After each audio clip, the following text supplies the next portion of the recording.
Romanos 14, então, versículo 13, Paulo escreve assim: Portanto, deixemos de julgar uns aos outros. Pelo contrário, tomem a decisão de não pôr tropeço ou escândalo diante do irmão. Eu sei e estou persuadido no Senhor Jesus de que nada é impuro em si mesmo, a não ser para aquele que pensa que alguma coisa é impura.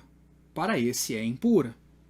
Se o seu irmão fica triste por causa do que você come, você já não anda segundo o amor.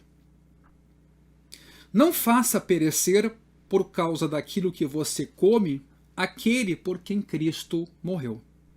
Não seja, pois, difamado aquilo que vocês consideram bom, porque o reino de Deus não é comida nem bebida, mas justiça, paz e alegria no Espírito Santo. Aquele que deste modo serve a Cristo é agradável a Deus e aprovado pelas pessoas. Assim, pois, sigamos as coisas que contribuem para a paz, e também as que são para a edificação mútua. Não destrua a obra de Deus por causa da comida. Todas as coisas, na verdade, são puras. Mas não é bom quando alguém come algo que causa escândalo. É bom não comer carne, nem beber vinho, nem fazer qualquer outra coisa que leve um irmão a tropeçar. A fé que você tem, guarde-a para você mesmo diante de Deus. Bem-aventurado é aquele que não se condena naquilo que aprova. Mas aquele que tem dúvidas é condenado se comer, pois o que ele faz não provém de fé, e tudo que não provém de fé é pecado. Como é importante a gente avaliar, analisar e conversar sobre esse texto. Eu já ouvi muita gente pensar versículos dessa seção maior ou desse parágrafo e fazendo, a partir desse isolamento de texto, uma leitura descontextualizada. Por exemplo, permitindo que cada um conviva com as suas ideias, com seus interesses, né, com a sua maneira de enxergar as coisas na vida cristã, promovendo até um isolamento. O próprio texto que diz que tudo é puro para o puro, né? Ou que nada é impuro em si mesmo. É preciso olhar, claro, essa afirmação dentro de um contexto maior. Paulo aqui está lidando com as comidas que os judeus comiam e o ritual que eles observavam, abrindo mão de certos alimentos e, quanto a outros ainda, observando um modo próprio de manipular esses alimentos. Quer dizer, a impureza ou a pureza não vale aqui para qualquer coisa. E é por isso que esse texto precisa ser olhado com muito cuidado. E mais ainda, esse texto promove unidade. Ao contrário de isolamento ou individualismos, o texto promove comunhão, respeito, harmonia. E é por isso que sempre um texto precisa ser lido no seu contexto maior e dentro do que a gente imagina como sendo aqui a pretensão de Paulo escrevendo para os coríntios.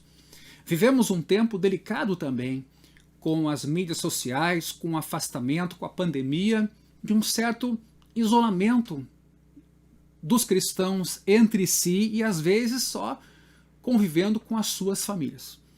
Isso tem seus aspectos negativos. Há aspectos positivos, sim, o convívio mais próximo dentro do lar, mas há fatores negativos.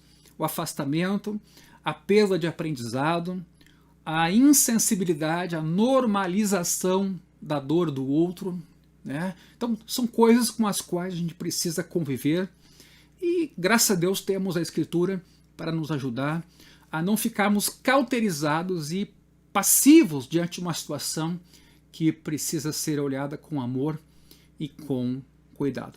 Ou seja, o texto de Paulo aqui aos Romanos vai nos ensinar muitas coisas, hoje inclusive, a respeito do que é possível negociar para a unidade e do que não é possível negociar, de modo que a gente seja uma igreja unida e uma igreja cristã. 4 verdades teológicas justificaram esse texto de Paulo já desde a semana passada, versículos 1 até o 12. E o tema ali é o fraco e o forte na igreja. Qual o objetivo? Que não sejam os fracos desprezados e nem muito menos condenados pelas dificuldades que eles têm ao passarem pela conversão em Cristo e ainda guardarem algumas tradições, no caso aqui os judeus, como a guarda do sábado e um certo rito específico de alimentos que eles podiam comer. Mas são 4 as verdades que Paulo destacou e vimos na semana passada. Primeiro, tais fracos precisam ser acolhidos porque Deus os acolheu. É o primeiro pilar que Paulo elege para falar de acolhimento na igreja. Deus acolheu a todos. O segundo pilar é que Cristo ressuscitou e, além disso, morreu, claro, e ressuscitou para ser Senhor de fracos e de fortes, de todos, por que não dizer de toda a criação, como vimos no capítulo 14, versículo 9. Terceiro, os fracos são nossos irmãos e irmãs em Cristo. Quer dizer, todos somos irmãos, portanto, somos membros da mesma família, nos disse Paulo no capítulo 14, versículo 10. E quarto fundamento é: todos compareceremos, todos nós, sem distinção, diante do tribunal de Deus, e cada um vai dar conta a Deus, que é o nosso verdadeiro juiz da nossa fé e da nossa vida. Qualquer uma dessas verdades já deveria ser, meus irmãos, suficiente para a gente levar a sério os nossos relacionamentos. Deixar Deus santificá-los. Corrigir o que precisa ser corrigido. Amar as pessoas. Reconhecer os nossos erros. Lutar e nos esforçarmos pela unidade da igreja. Ou seja, todas essas verdades não nos permitem que nos desculpemos. Não é possível dar desculpa diante de um Deus que nos pede para acolher o fraco, porque Ele mesmo acolheu, diante de um Deus que nos pede para acolher a todos, porque Cristo morreu para ser Senhor de todos, diante de um Deus que diz que somos todos irmãos e que somos uma família, e também diante de um Deus que diz que é a Ele que nós um dia vamos prestar contas. Não é possível nos furtarmos ao nosso compromisso de unidade, de respeito e de família cristã.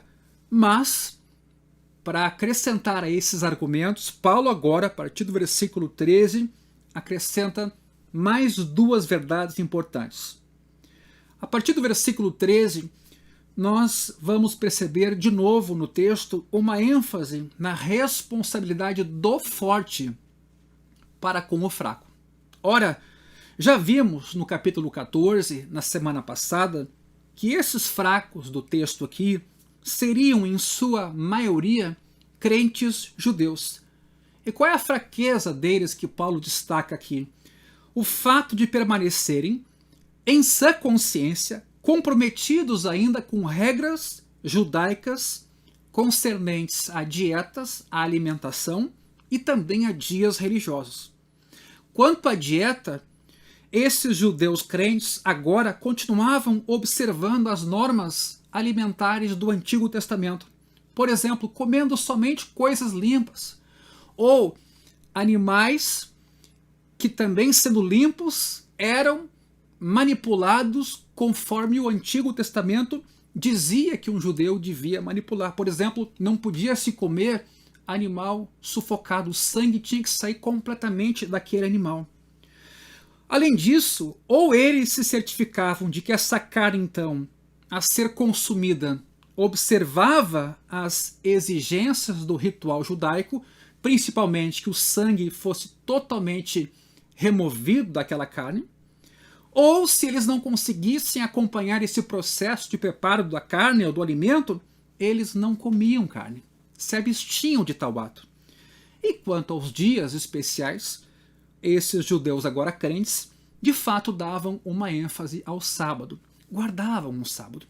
Mas é bom dizer aqui que nenhuma dessas atitudes era um meio de ser salvo diante de Deus. Eles criam em Cristo como o único meio de serem salvos, e pela fé e pela graça, mas traziam consigo essas tradições no preparo do alimento ou de certos tipos de animais e também na guarda do sábado. A argumentação de Paulo no versículo 13, que a gente lê aqui, portanto, deixemos de julgar uns aos outros, vai de como os fortes deveriam considerar os fracos, até como eles deveriam ser tratados. Tanto Paulo lida aqui com o sentimento do forte para com o fraco, como também das ações do forte para com o fraco. Ou seja, suas atitudes, que era não condenar nem desprezar, mas também as suas ações, não levar a tropeçar nem destruir, como diz o versículo 13. Em vez de julgar os outros, então, o texto diz: tomem a decisão de não pôr tropeço ou escândalo diante do irmão. No original grego aqui, há um jogo de palavras que contém um duplo uso do verbo krinen, que é julgar. O que devemos fazer em termos de juízo ou decisão, conforme a nossa tradução Nova Almeida e atualizada, é evitar colocar empecilhos ou escândalo, que no grego é escândalon, no caminho do nosso irmão, levando-o assim a tropeçar e cair. E por quê? Paulo apresenta dois fundamentos dessa atitude e então exorta esses crentes mais maduros ou fortes nessa direção. Primeiro, acolha-o, Paulo quer sugerir, porque ele é seu irmão, por quem Cristo morreu. Antes de desenvolver o argumento segundo o qual ninguém deve prejudicar a irmã ou o irmão mais fraco, Paulo explica em termos bem pessoais o dilema que os fortes enfrentam, ou os mais maduros, se preferirem. Esse dilema é causado por duas verdades que aqui entram em conflito. Primeiro, versículo 14, primeira parte. Eu sei e estou persuadido no Senhor Jesus, ou seja, igual a todos os cristãos fortes quando têm uma boa doutrina da criação. E por que eu digo isso? Porque lá em 1 Tessalonicenses 4, Paulo diz que todo alimento pelo qual a gente dá graças, no fundo, vem de Deus e nada é recusável. Então, entender bem a doutrina da criação aqui é não demonizar coisas que Deus criou para o nosso bem. Então, nesse sentido, Paulo está dizendo: estou persuadido no Senhor de que nada é impuro em si mesmo, mas recebido com ação de graças é bom e aceitável. Paulo vai colocar lá em 1 Timóteo capítulo 4. Quando Paulo se refere ao Senhor Jesus, isso provavelmente não quer dizer que ele esteja aqui citando a Jesus, embora seja verdade que ele tem conhecimento de que Jesus teve uma controvérsia com os fariseus acerca daquilo que é puro e do que é impuro. Quando ele disse, por exemplo, em Marcos 7, o que contamina o homem não é o que vem de fora, mas é o que vem de dentro. A discussão ali era sobre lavar as mãos para poder participar de uma refeição. Jesus disse: não é o que vem de fora o que contamina, é o que vem de dentro. Mas também o Senhor Jesus ressurreto disse a Pedro, quando Pedro teve lá uma visão a respeito já da sua missão entre os gentios, para que Pedro não chamasse de impuro aquilo que Deus purificou, lá em Atos 10, 15 e versículo 28 também. É aquele momento em que Deus parece que faz cair a separação entre judeus e gentios e é para considerar puro aquilo que Deus purificou. Paulo está afirmando aqui que ele vive em união íntima e pessoal com Cristo como seu discípulo e como seu apóstolo. Qualquer que seja a forma como ele chegou a essa convicção, o fato é que ela se resume na certeza de que nenhum alimento é em si mesmo impuro. Veja o versículo 14, a segunda parte. A não ser, há uma exceção aqui, e esta é a segunda parte do dilema que eu acabei de apresentar, para aquele que pensa que alguma coisa é impura. Por quê? Porque essa pessoa e a sua consciência lhe dizem isso, né? Porque a sua consciência diz, devido àquela história toda na tradição judaica, sendo essa pessoa um judeu agora crente, na cabeça desse cara, ele precisa ainda cuidar dos alimentos que come e também guardar o sábado. Então quer dizer, para esse judeu crente agora, comer comidas como carnes que vinham de consagração de templo pagão, que passavam por um comércio e que eventualmente tinham essa origem mais pagã ou idólatra, para esses judeus crentes era difícil comer aquele tipo de alimento. Por isso é melhor, Paulo vai dizer, ele não comer, por causa da sua consciência. É evidente que o versículo 14 não é uma alusão a questões cerimoniais ou culturais. Aliás, é uma alusão a questões cerimoniais e culturais, não a questões morais. Quer dizer, não é que agora aquilo que eu acho puro é puro e aquilo que eu acho impuro é impuro, no sentido moral. O sentido aqui é de revisitar a história das tradições judaicas, agora de um judeu convertido a Cristo, o que era possível trazer e o que tinha que ser deixado.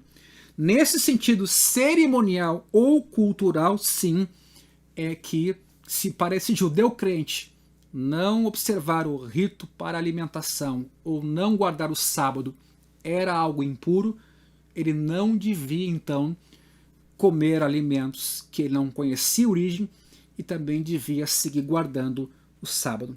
Pois Paulo deixa bem explícito que os nossos pensamentos, palavras e ações são intrinsecamente maus. Então, ele não está relativizando o que é puro e nem o que é impuro. Moralmente falando, há coisas impuras no mundo e há coisas puras, mas no sentido cerimonial, aí sim é possível trabalhar com a consciência de cada um de forma individualizada.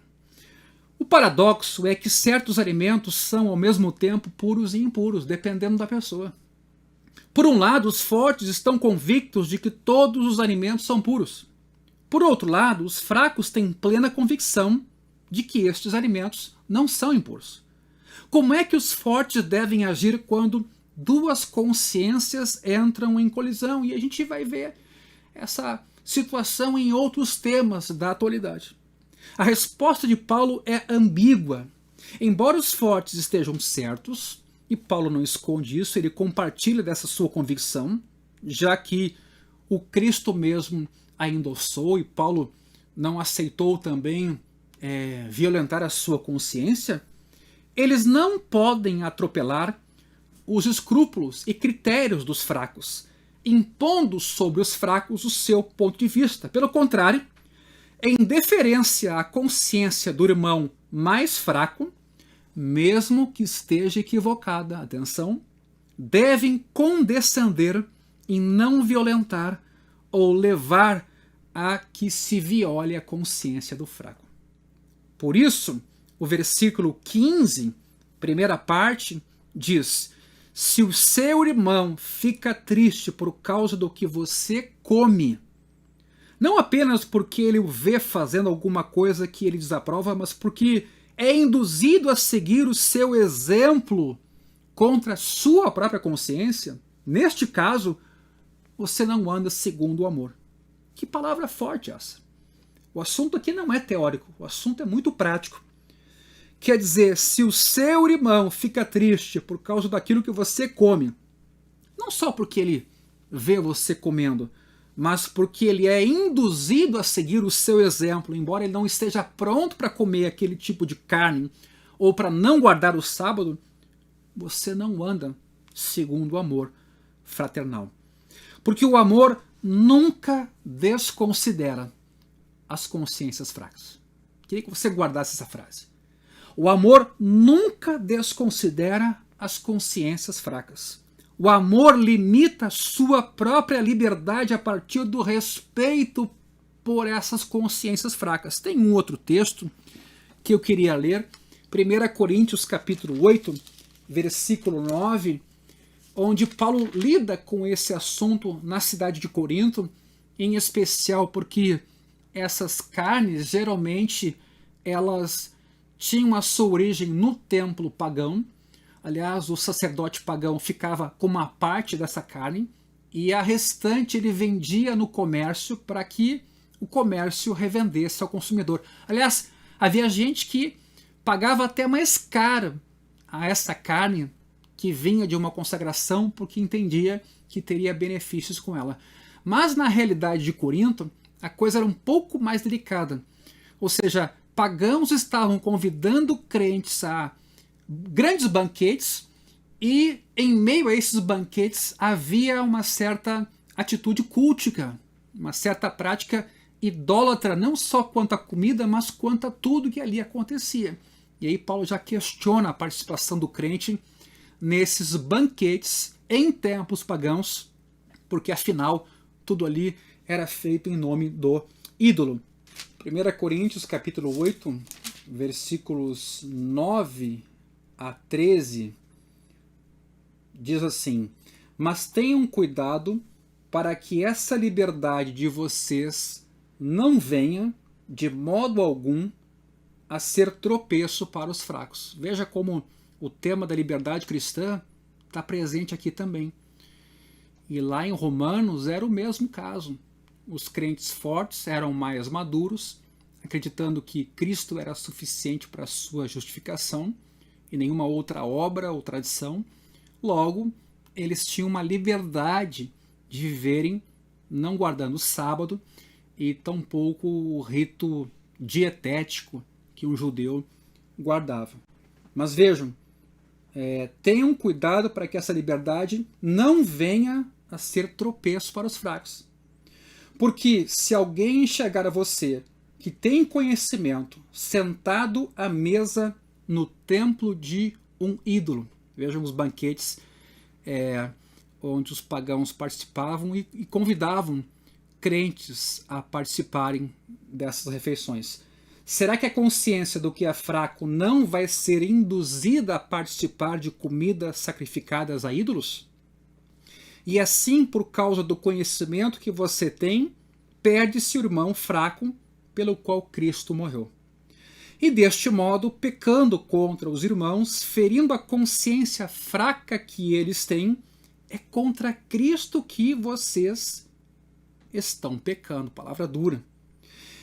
E por isso, se a comida serve de escândalo ao meu irmão, nunca mais comerei carne para que não venha a escandalizá-lo. Então, que assunto delicado. Então, de novo, embora um crente maduro entendesse que mesmo essas carnes sacrificadas não lhe traziam prejuízo, porque elas, colocadas diante de Deus e por elas sendo dado graças, era alimento aceitável e não recusável, para um judeu crente isso era uma coisa difícil de administrar, difícil de aceitar. Logo, era preciso que esse crente mais maduro fosse sábio e não induzisse ninguém, por exemplo, a comer uma carne ou num banquete público e pagão até, comendo essa carne e de alguma forma induzindo a um problema de consciência por parte desse crente judeu. Porque ferir a consciência de um irmão mais fraco é mais do que entristecê-lo, é destruí-lo. E isso é totalmente incompatível com o amor. E é por isso que o versículo 15, na sua segunda parte, diz: não faça perecer por causa daquilo que você come aquele por quem Cristo morreu. Veja que texto importante, a gente vai projetar aí. Não faça perecer por causa daquilo que você come aquele por quem Cristo morreu. Então vejam, não é só uma questão de levar a um entristecimento, é prejudicar a fé desse irmão. Paulo usa a palavra aqui destruir ou fazer perecer. Isso é incompatível com o amor. Já por 2 vezes, Paulo referiu-se a esse cristão mais fraco como sendo um irmão. No versículo 10 do capítulo 14 a gente vê isso. E também nos versículos 13, 15 e 21. E agora Paulo vai além. Ele adiciona a comovente descrição nos seguintes termos: por quem Cristo morreu. É o que está no versículo 15, na segunda parte. Não é só um irmão, é alguém por quem Cristo morreu. Quer dizer, se Cristo amou essa pessoa a ponto de morrer por ela, por que não podemos amá-lo o suficiente para controlarmos-nos? Para evitar magoar a consciência desse irmão? Se Cristo se sacrificou por seu bem-estar, pelo bem-estar desse fraco, que direito nós temos de prejudicar essa pessoa? Se Cristo morreu para salvá-lo, não nos importa se vamos fazê-lo perecer?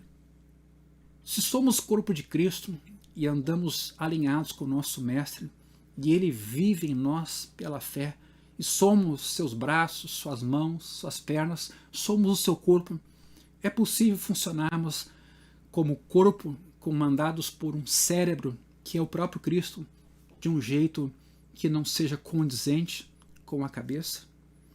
Mas em que tipo de perecimento Paulo está pensando aqui, ou destruição? A polímia no grego tem um amplo espectro de sentidos que vão desde matar até estragar. Aqui o contrário de destruir é edificar, como apresenta o versículo 19. Ou seja, a advertência de Paulo é que os fortes que desencaminham os fracos, levando-os a contrariarem a própria consciência, estão danificando seriamente o discipulado cristão desses imaturos irmãos. Ele insta com os fortes para que não causem prejuízo, então, aos fracos. Versículo 16 diz: não seja, pois, difamado aquilo que vocês consideram bom. Isto é, a liberdade que encontram em Cristo, de que é pela fé somente. Ou seja, não seja, pois, difamado aquilo que vocês consideram bom, ou na NTLH, não deem motivo para que os outros falem mal daquilo que vocês acham bom. E ainda tem um autor que trabalhou esse texto, John Stott, que escreve assim: não fiquem se exibindo por aí em detrimento dos fracos. A segunda verdade que o Paulo vai apresentar nesse texto é: acolha esse irmão fraco na fé, porque o reino de Deus é mais importante do que comida. Ele desenvolve isso a partir do versículo 17. Se a primeira verdade teológica que suporta o apelo de Paulo para que os fortes se controlem é a cruz de Cristo, a segunda verdade é o reino de Deus. Isto é, o domínio gracioso de Deus através de Cristo e pelo Espírito na vida do seu povo, proporcionando a eles uma livre salvação e levando a cada um a uma vida de obediência, uma nova obediência. Embora no ensino de Paulo o reino de Deus não seja uma doutrina tão explícita como foi nos ensinamentos de Jesus, ainda assim esse tema ocupa um lugar destacado.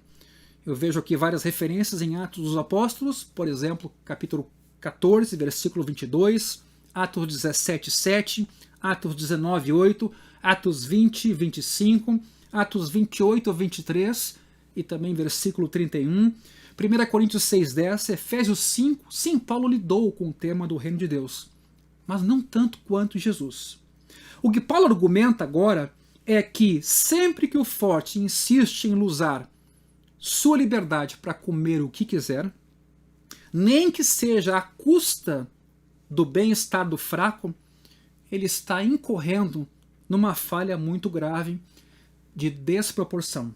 Ele está superestimando a importância da comida, coisa que para Paulo aqui é trivial, e subestimando a importância do reino, que para Paulo é central.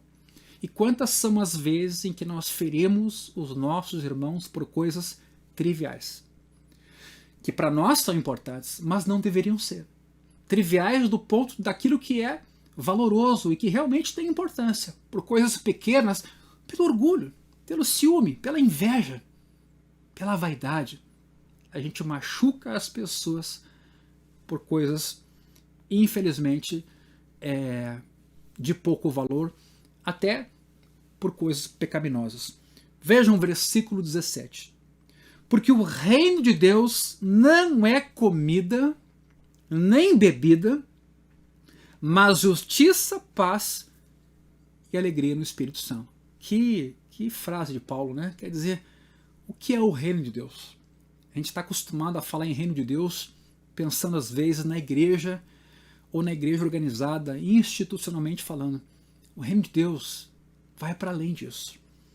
Ele não é comida, não é bebida, mas a justiça, paz e alegria no Espírito. Às vezes até se pensa que aqui justiça, paz e alegria, tudo inspirado pelo Espírito, são condições subjetivas para que alguém seja justo, pacífico e alegre. Porém, nesse contexto aqui, é mais natural tomar essas palavras como estados objetivos. Quer dizer, nós fomos justificados pela fé em Cristo. Em Cristo nós fomos pacificados, temos paz com Deus, e em Cristo a gente pode se alegrar na esperança da glória de Deus. E a razão para a maior significância do reino é que, conforme o versículo 18, veja bem, aquele que deste modo serve a Cristo, quer dizer, que busca em primeiro lugar o reino, reconhecendo que comida e bebida são questões secundárias, triviais, é agradável a Deus e é aprovado pelas pessoas. Então, de novo, por que às vezes nos deixamos dividir, fatiar, entristecer, afastar? Porque às vezes a gente elege coisas triviais, carnais, pecaminosas, ou no mínimo secundárias, e nos esquecemos de Cristo, do fundamento da nossa fé, de que nele fomos salvos, de que ele é Senhor, de que ele acolheu a todos em amor. Os versículos 19 a 21, meus irmãos, repetem, reforçam e aplicam o mesmo ensino, agora com respeito à proporção ou equilíbrio. Eles contêm agora 3 exortações. A primeira, versículo 19, veja: assim, pois, sigamos as coisas que contribuem para a paz, e também as que são para a edificação mútua. Paz aqui parece ser o shalom que se experimenta no convívio da comunidade cristã, a bênção, a prosperidade, né? Enquanto que edificação seria edificar um ao outro em Cristo, construir. É esse o alvo positivo que todos deveriam buscar e que os fortes estavam negligenciando ao tratarem com insensibilidade os fracos, o que é muito comum. A segunda exortação de Paulo, versículo 20, primeira parte: não destrua a obra de Deus por causa da comida. A obra de Deus poderia ser uma alusão ao irmão mais fraco como indivíduo, mas no contexto parece aqui se referir à comunidade cristã por inteiro. Destruir parte de um verbo diferente daquele que Paulo usou no versículo 15. Catalio significa rasgar ou demolir, principalmente em se tratando de construções. Parece ser usado deliberadamente para contrastar com o versículo anterior. A responsabilidade que nos cabe é procurar edificar a comunhão. Veja aí o versículo 19 de novo. A responsabilidade que nos cabe é procurar edificar a comunhão, não destruí-la. O versículo 20 aponta. Em especial, não se deve destruí-la por causa de comida, o que é pior. Paulo já apelou 3 vezes para uma leve ironia a fim de demonstrar o descabimento de se valorizar a comida mais do que a paz, por exemplo, ou o estômago acima da saúde da comunidade. Esta é a 4ª vez. Você que é forte, será que está mesmo disposto, e eu aqui parafraseio, a entristecer um irmão por causa do que você come? Versículo 15. Ou a prejudicá-lo espiritualmente, dando mais valor ao seu comer e beber, versículo 17, do que ao reino de Deus, e finalmente, conforme o 20, pronto para demolir ou destruir a obra de Deus por causa de comida. É bem provável que quando leram esta carta de Paulo, na Assembleia dos Romanos crentes, todos eles reunidos, tenham aparecido algumas figuras cujo rosto ficou vermelho, especialmente entre os fortes da comunidade.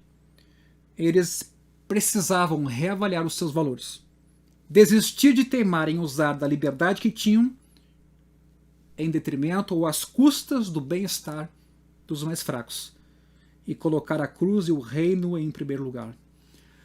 Nesse tempo de tanto egoísmo, individualismo e insensibilidade, onde cada um busca os seus próprios interesses, essa mensagem vai na contramão do pecado, do egoísmo e da vida natural, enquanto uma vida, infelizmente, pecaminosa. É preciso que o Espírito nos ilumine nesse particular, nos dê consciência do que estamos fazendo com o nosso tempo, com a nossa família, com os nossos vizinhos, com a nossa comunidade cristã. Nós, os pastores, temos nos preocupado muito com a maneira egoísta e individualista como a gente tem conduzido as nossas vidas. A falta de noção, de identidade comunitária, de que pertencemos uns aos outros, de que somos irmãos, de que Cristo morreu por todos nós, de que Cristo acolheu o nosso irmão, aquele mais imaturo, e que nós então devemos acolhê-lo, mas não é para discutir opiniões, é para fazer isso em amor. A terceira exortação de Paulo expressa um contraste entre dois tipos de comportamento que ele declara como errado e certo, respectivamente. No grego, kakos, que está ali no finalzinho do versículo 20, e kalos, que é bom, no versículo 21. Veja o versículo 20, lá no seu final. Todas as coisas, na verdade, são puras. Uma verdade já afirmada no versículo 14 e repetida aqui, só que agora o adjetivo é puro. Mas não é bom quando alguém come algo que causa escândalo. Sendo assim, conforme o versículo 21, é bom não comer carne, nem beber vinho, que aqui é mencionado pela primeira vez, nem fazer qualquer outra coisa que leve um irmão a tropeçar. Pelo visto, a afirmação de que todo alimento é puro é a bandeira dos fortes, dos mais maduros, né? E Paulo até concorda com eles. Foi essa verdade teológica que lhes deu a liberdade de comer qualquer coisa que lhes agradasse. Mas havia outros fatores a considerar, segundo os quais eles teriam de limitar o seu exercício de liberdade. Ah, como a gente precisa aprender isso nos dias de hoje. No casamento, em qualquer lugar onde há mais de uma pessoa, como é preciso a consciência de que somos livres, mas nem tanto assim. Havia principalmente o irmão mais fraco ou a irmã mais fraca de consciência hipersensível e cheia de escrúpulos, que estava convencido ou convencida de que nem todos os alimentos eram puros. Assim, seria errado da parte dos fortes usar a sua liberdade para prejudicar os fracos. Por outro lado, seria melhor que eles não comessem carne alguma, nem bebessem vinho algum, e se tornassem vegetarianos e completos abstêmios, partindo para qualquer outro extremo em termos de renúncia, se isso fosse necessário para beneficiar os fracos. Quem está disposto a isso hoje? Quem é que entendeu o reino de Deus e que está disposto, em razão do fraco, a abrir mão de coisas até que para si são importantes, mas nada comparáveis à vida de alguém por quem Cristo morreu e que é meu irmão na fé. Paulo conclui nos versículos 22 e 23 com uma distinção entre o crer e o agir, isto é, entre a convicção pessoal e a conduta pública. Veja o versículo 22. A fé que você tem, guarde-a para você. Ou seja qual for o seu modo de crer a respeito dessas coisas, você, sendo forte, né, e crendo que pode comer qualquer coisa, ou sendo fraco e achando que não pode comer, que isso permaneça entre você e Deus. Veja de novo o versículo 22, porque esse texto ele precisa ser muito bem entendido. Isso está no âmbito da nossa relação com Deus. Não há necessidade alguma de exibir seus pontos de vista ou de impô-los a outras pessoas. O cristão forte é abençoado porque sua consciência aprova o comer de tudo, de maneira que ele é livre para seguir a sua consciência sem qualquer sentimento de culpa. Veja o versículo 22, segunda parte. Bem-aventurado é aquele que não se condena naquilo que aprova. Não se condena naquilo que aprova. E logo a seguir, o versículo 23 diz: Mas aquele que tem dúvida, isso é, o cristão fraco que vive atormentado e apreensivo diante dos sinais vacilantes da sua consciência, ele fica lá incomodado. Realmente, será que ele pode comer aquela carne que veio do paganismo? Ou que não foi preparada adequadamente, que tem sangue ainda? Ou será que ele pode deixar de guardar o sábado? Aquele que tem dúvida é condenado se comer. Não que Deus o condene, mas a sua consciência o faz. Isso é um problema para a fé. O próprio Paulo vai dizer, num outro momento, que pessoas que não cuidaram da sua consciência naufragaram na fé. Não é saudável ir contra a própria consciência. Uma consciência, claro, iluminada por Deus, iluminada pelo Evangelho. Ele é condenado se comer, por causa da sua consciência, pois o que ele faz não provém de fé, e tudo que não provém de fé é pecado. Meus irmãos, embora a nossa consciência não seja infalível, não, ela não é. No entanto, ela foi iluminada por Deus, e ela serve de critério, sim. Não de critério último, porque quem nos conhece mesmo é Deus, mas ela é um critério legítimo, e ninguém deve fazer algo que a sua consciência não aprove. Por isso que a pregação do Evangelho ela tem que ser feita de forma que as pessoas entendam. Não que elas sejam coagidas sem perceberem ou entenderem o que está em jogo, como se fossem robotizadas ou tivessem que coercitivamente tomar uma posição. Não, Deus ele fala o coração. Ele faz nascer a fé. Ele regenera. Ele afeta também a nossa consciência. Não é bom ir contra a consciência. Ir contra a consciência é agir sem fé. E agir sem fé é pecar. Uma outra tradução diz: porque a sua ação não provém da sua convicção. Isso é pecado. Quantos são os lugares onde as pessoas são manipuladas, obrigadas, coagidas a fazerem aquilo que elas não creem, aquilo que elas não entendem por fazer, e acabam mecanicamente, por ordem de alguém, atendendo aquela demanda. Deus nos fez seres também racionais.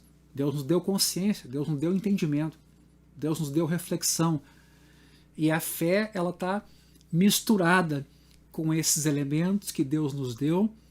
E o texto é muito claro, não perca isso aqui, né?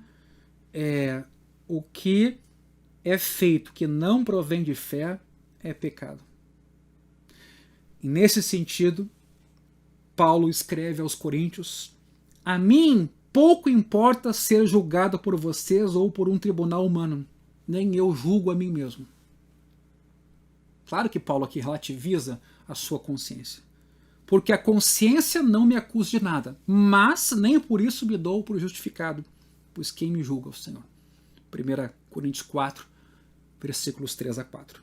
Portanto, meus irmãos, para Paulo, um cristão podia, em muitos sentidos, ter uma fé fraca, imatura, carente de instrução.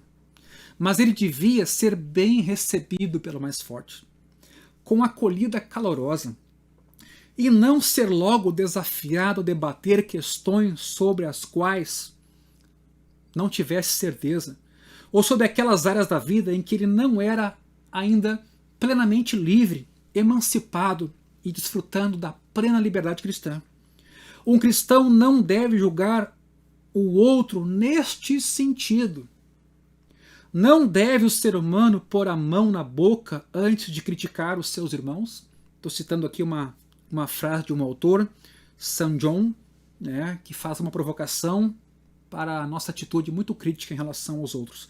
Não deve o ser humano pôr a mão na boca antes de criticar os seus irmãos.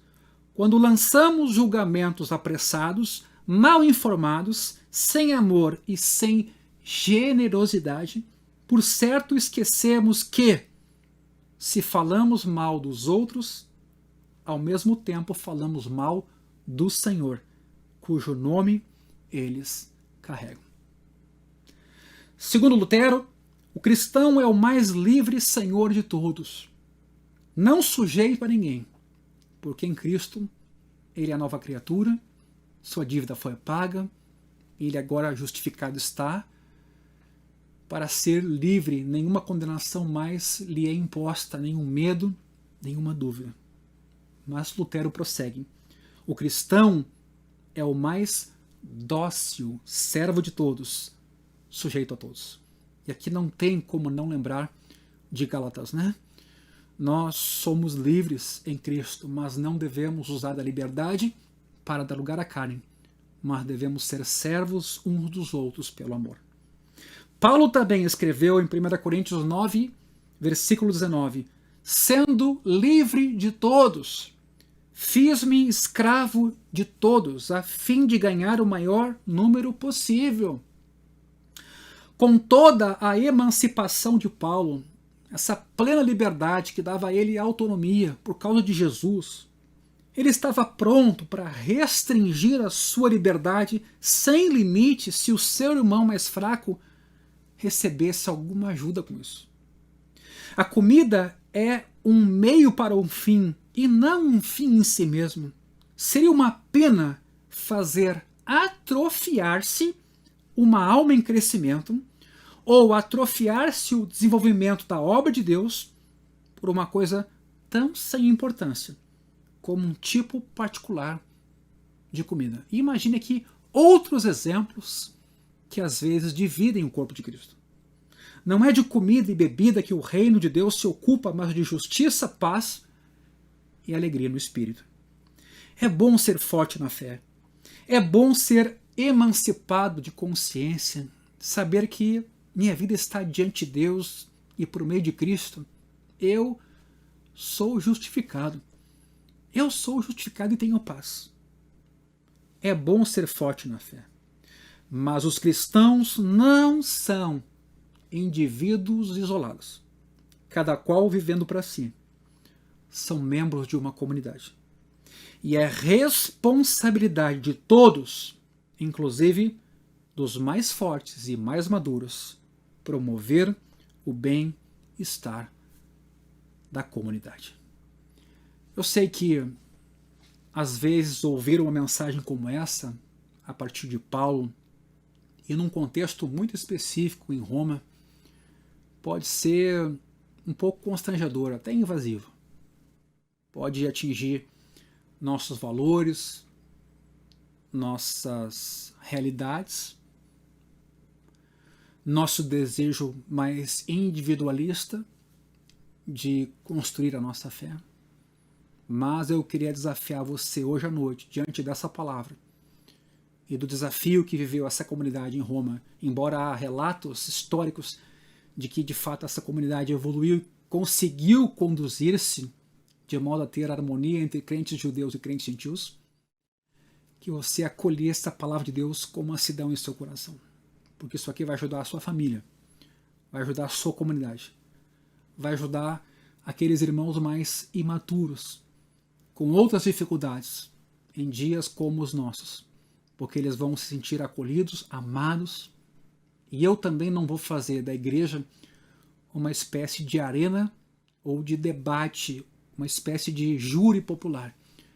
Eu vou entender que Deus deu a sua vida, Cristo deu sua vida para salvar a todos nós, nos reconciliando com o Pai e nos convidando a viver em amor.